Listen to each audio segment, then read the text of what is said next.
Jip ou Hammer, l'État islamique en a plus de 6000 à l'heure actuelle. Cette organisation est encadrée par des généraux de l'armée de Saddam Hussein, l'armée irakienne de Saddam Hussein, qui ne sont pas plus islamistes que vous et moi. En conséquence de quoi, ça n'est pas, comme on le lit dans les journaux, un groupe terroriste, etc. C'est une armée sunnite, mercenaire, au service des pétromonarchies, qui a un seul objectif, déglinguer l'Irak chiite, parce que l'Iran chiite plus l'Irak chiite, ça fait qu'à terme, il n'y a plus d'OPEP, il n'y a plus de cartel du pétrole, parce que les réserves dont disposent ces deux pays, réserves avouées, et celles dont on commence à deviner que potentiellement elles sont bien plus importantes encore. Donc voilà le contexte.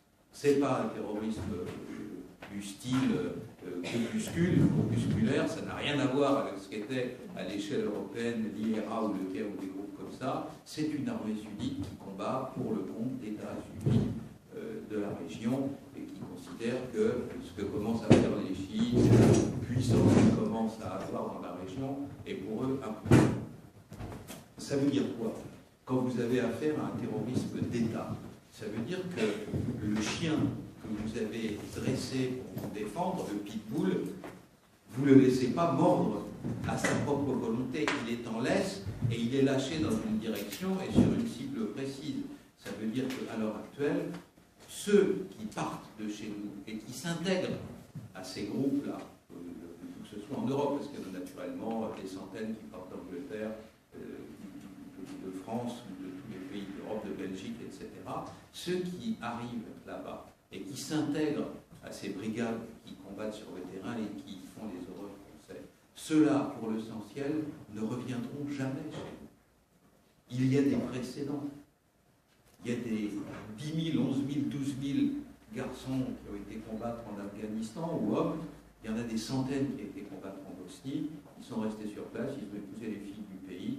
Sur place, ils sont bien considérés, ils sont considérés comme des anciens combattants. S'ils reviennent en France après ça, ils risquent la prison. Je veux dire, pour ceux qui sont dotés d'un minimum de bon sens,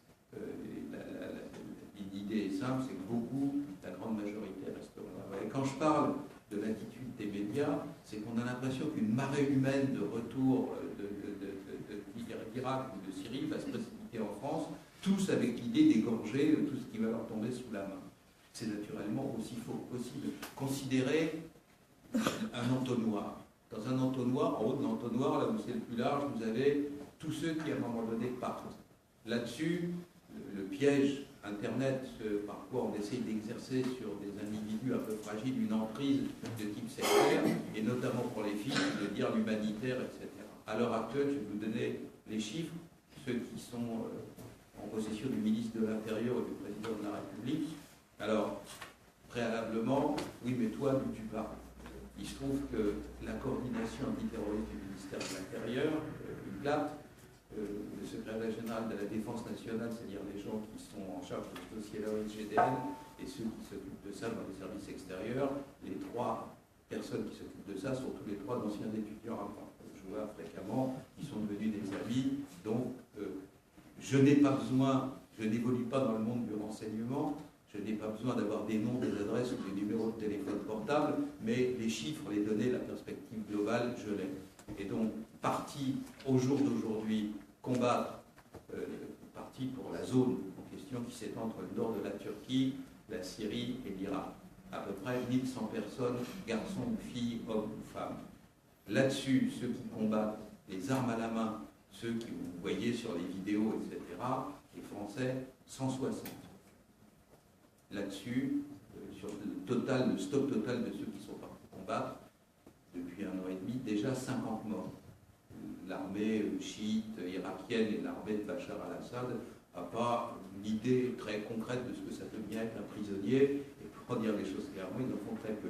Donc ceux qui sont attrapés sont liquidés tout de suite. Voilà l'état réel de la menace. Là-dessus, combien vont revenir en France? Combien auront, en revenant en France, l'idée de vouloir prolonger en France ce qu'ils faisaient là-bas?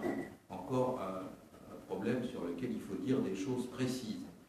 Beaucoup des garçons et des filles, jusqu'à présent aucune fille est revenue, elles sont gardées en otage même quand elles veulent partir, mais les garçons qui sont revenus, et ce qu'on sait des filles, des quelques filles qui ont pu téléphoner à leur famille en France. radicalisation.